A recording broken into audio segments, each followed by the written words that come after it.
आवाज इंडिया में आपका स्वागत है।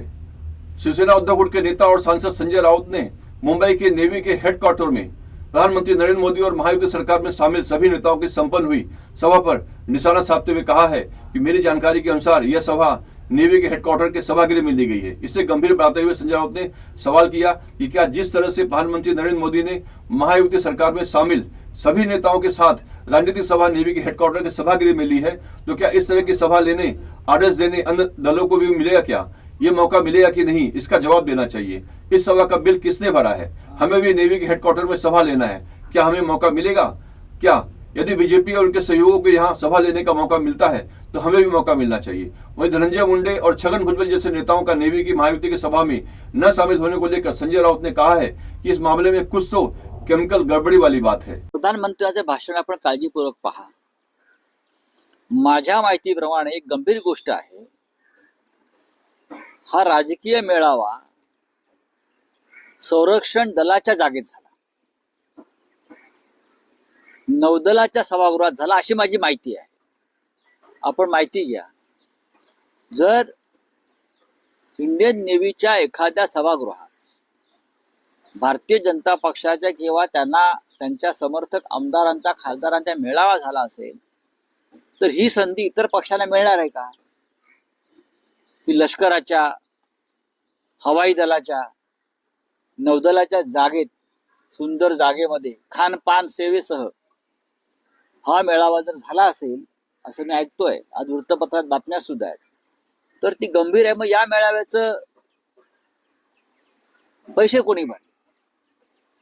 जे काय बिल असेल, भाडा असेल, ते भरले का? आणि ही मुभा सगळ्यांना मिळणार आहे का? आम्हालाही कुलाब्याच्या नेव्हीनगरला त्यांच्या सभागृहात सभा घ्यायची, आम्हालाही संधी मिळणार आहे।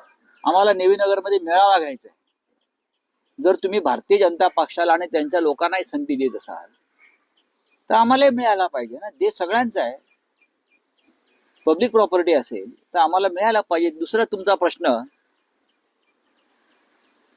की प्रधानमंत्र्यांनी काय सांगितलं, एकमेकाविषयी द्वेषभावना ठेवू नका। म्हणजे काय? द्वेषभावनेचे सगळ्यात मोठं कोठार आहे भाजपा किंवा तुम्ही स्वतः। तुम्ही स्फोट करताय द्वेषभावनेचे। ते असंही म्हणाले आपल्या आमदारांना की प्रतिमा जपा, इमेज अपनी क्या करिए, रखो ठीक से। अब जिस पार्टी में धनंजय मुंडे है, भुजबल जी है, एकनाथ शिंदे जी है, हसन मुश्रीफ है, अजित पवार है, प्रफुल्ल पटेल जी है, जिनके ऊपर खुद प्रधानमंत्री ने भ्रष्टाचार के आरोप किए, हाँ, त्यांच्यावरती प्रधानमंत्र्यांनी भ्रष्टाचाराचे आरोप केलेले आहेत।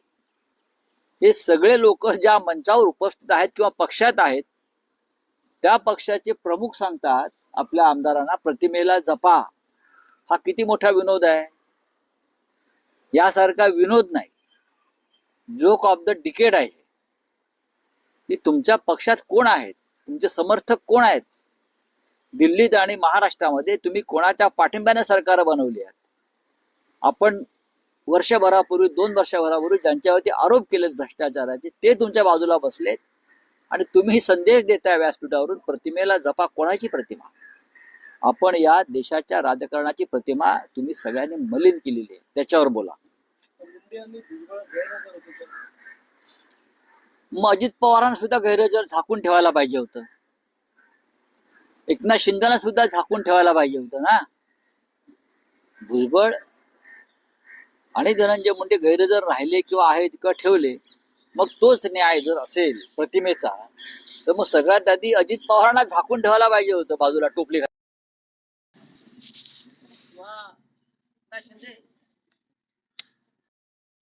मध्ये। काल तिथे होते उपस्थित, मार्गदर्शन ऐकत होते, त्यांना का नाही झाकून ठेवलं? काहीतरी केमिकल लोच आहे त्यांच्या विचारात।